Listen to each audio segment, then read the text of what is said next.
hope you're having a wonderful day and welcome to yet another drawing program tutorial. In this video, I'm going to be teaching you every single thing you should know about when using the most popular free digital drawing software, IBIS Paint. IBIS Paint is a mobile free digital drawing app and a great alternative to Procreate, or if you want something free as well, simpler than Photoshop. For the first portion of the video, I will be going through everything you need to know in IBIS Paint, all the tools, all the brushes, and in the other half, I will be applying that knowledge into an actual illustration in IBIS Paint. Remember, there are time chapters to help, and without further ado, let's get started. First of all, I'm going to download it and just go to your app store and search IBIS Paint and click install. I've also included the link in the description down below, and while you're down there you could also subscribe. It's free for a reason. Thank you so much. Since I've already got IBIS Paint, I'm just going to click open, and on the screen here you have a few options to view other people's work on the platform as well as some online galleries, but I'm just going to click on my gallery and see my work. I don't have a lot of stuff here since I changed device, so I mostly have line art I have colored, so all of these I've taken from Pinterest or online coloring books and colored them myself, because I mostly do my finished artworks with my drawing tablet. This is the one you will see at the end of the video, and up here you can make a new canvas, get information about the drawing you're seeing, play a time-lapse, share, and export as a picture or a time-lapse movie, which I will explain at the end. For now, I'm just going to go with this one by clicking on Edit. As you can see, we have been taken to the screen, and my favorite thing about this program is how easy it is to use, especially for a beginner in digital art. So I'm going to take you through all the tools and dockers and settings so you know all you need to know. I won't be taking you through every single little thing though. I do not want to bore you to death. Although I might, because there's a lot of stuff to go through. But let's just get started already. Down here on this bar we have our settings and all the saving options. You can add a layer, add a special type of layer such as a duplicate or a folder. As you can see, if you hover over a certain symbol for a while, the use of it will come up, so it is easy to understand. You can import a picture, flip your layers horizontally or vertically, click the eye to make it visible or not. If you have a folder, click this icon to stack it up, or drag on this one to change the order of your layers. You can also change the background or add a certain pattern fill. Here you can clear your whole layer. You can transfer whatever in the layer or merge it down with a layer under, or delete it. 3 dots to remain it. I know it's a lot, but we're almost done. Alpha lock works so that you can only paint on the shape you have already drawn. Clipping mask core is the same, but in different layers inside one group. Finally, you can change the blending mode and its opacity. Next is the undo, which you can also do by tapping on the screen with 2 fingers, redo with 3 fingers. The arrow hides the toolbar, so you have more space to draw, which is useful for things like line art since you only use the brush tool, but if you want to sketch, you might find it better to have the toolbar visible to be able to access the select and transform tools. Change the colors and save them by dragging from here to this board so you can create your own palettes and come back to them whenever you want. Here you will be able to access the types of brushes. Keep in mind that each tool, which I'll look at in a sec, has different types of brushes. So the brush tool is obviously to draw with, and it has different types of brushes to draw with. But then the smudge tool, you can also have different types of smudge tools. To use all the premium brushes, you have to watch a video, and they will unlock for the next, I think, 18 hours.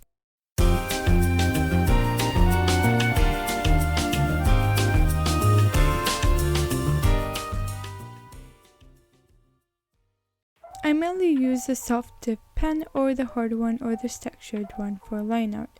Here you have all the settings, which are very straightforward. Just play around with them until you're comfortable with yours. But I'm just going to skip to the main ones, which are changing your brush size, opacity, which you can also do in the screen itself. Finally, this icon, which will move from brush to eraser, again very useful when you're working without the toolbar for a quick swap of tools. Now onto the toolbar, yay! Starting from the bottom, we have the canvas to resize, crop, and all that stuff. The eyedropper selects a color, but instead of having to click on it each time, you can simply press on the screen for a couple of seconds and the color will come right and then go back to the brush tool. Frame dividers are for panels and stuff, edit it right here. Text, again, click add text, write whatever you want and edit it too. Bucket, pretty self-explanatory, fills an area until it collides with some sort of border, maybe line art, maybe another color, great for filling your base colors. And remember to edit its reference layer, boundary and expansion here, as it really changes how it can work. The special includes liquify, smoothing, dragging, basically just edits your work, and like I said, there are different types of each in the types down here. The blur blurs, and it's actually quite nice because you can control where to apply it. There are also different types, and the smudge smudges what's already there, again also different types. Eraser erases, bet you didn't know that. Again, different types. Brush draws, again different types. And the filter applies really cool filters, like look at how many there are. They're super useful for backgrounds, or if you want to use a simple blur over your whole drawing, which you can edit its intensity. And finally, the lasso tool. Not gonna lie, I do not like this selection tool. I prefer the ones where you can go from point A to point B to point C and back to point A, connecting them. Or at least the normal lasso tool isn't already connected to the end. I don't know. It's weird. I mean, it does work, but I just don't really enjoy it. These are if you want to replace, add, or subtract from your selection. This inverts your selection area, which is quite useful, and this just removes your selection. The magic wand is also a select, but it identifies where to stop itself, so it is basically like a fill tool, but in a selection. Finally, the transform. Make it bigger, smaller, left, right. Click on the rotation icon to rotate it, and you can also change the perspective or mesh it. Up here, you can do these things with your selection and stuff, as well as stabilize your brush, make perspective guidelines, or follow some sort of shape or ruler. In the image icon, you can import these textures or patterns that will become a layer, which are very fun to play around with. With that said, let's go back to my gallery and get painting. Finally. I'm painting this scene from Kiki's delivery service. I've been really into painting Ghibli scenes since they are mostly nature, so you don't have to worry too much about proportions or being perfect. It's more just about the painting and the process. I wish I had chosen an easier scene though, but of course I had to draw the one with too many plants to count, so I could kill my hand trying. Like seriously, why are there so many plants everywhere? Anyways, I'm just starting with a sketch, and I'm doing this very roughly with a soft line art brush, which is basically like an airbrush. I'm adding layers and lowering the opacity of the ones underneath, building up detail as I go, and also using the stupid lasso tool a lot, as well as the transform tool, and just drawing all the plants and Kiki herself.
What felt like 5 hours later, I finally finished the liner, which I put on its own folder or group layer and started coloring underneath.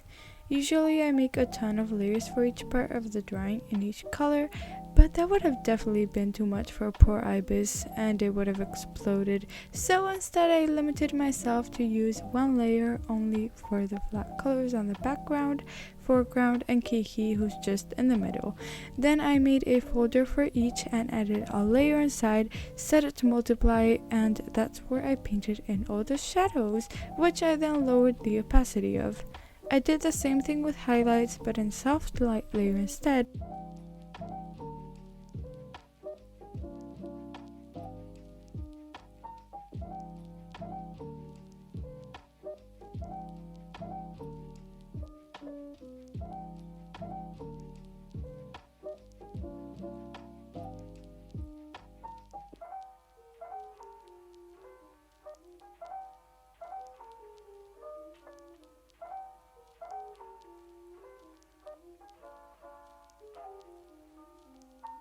Then I made a layer to add textures with all the fancy brushes and colored in some liner, which I set an awful lot so I couldn't color out of the lines. I also made a layer on top of everything to add any details that were being hidden by the liner. And there we go. Yes, it took me a long time, but hey, at least I finished, okay? I could definitely have done this better on my drawing tablet since I have pen pressure there, but I can't deny this app is definitely more comfortable than I expected and than my usual drawing tablet and software, since I can take it anywhere and draw on it whenever I want without cables or waiting 10 hours for a creator to start, even if I don't have pen pressure. I think it is the perfect app for a chill illustration rather than the full-blown Photoshop type drawing, and definitely a must-have for any beginners in digital art. Before you go, I quickly want to show you how to export your art. Just click on the 3 dots and save it as an image file, or if you want an actual video time-lapse, click on the export as movie and select how long you want it to be. It will take some time to export, but once it's done, just go to your gallery and it should be there.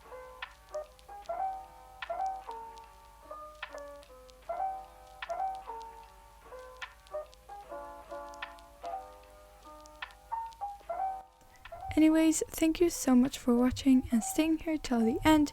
I really appreciate it. You know the drill. Like, subscribe, notification bell, and comment. I know it's a lot, but it will seriously make my day and I appreciate it so much. Have a beautiful day and remember to make some art. Bye!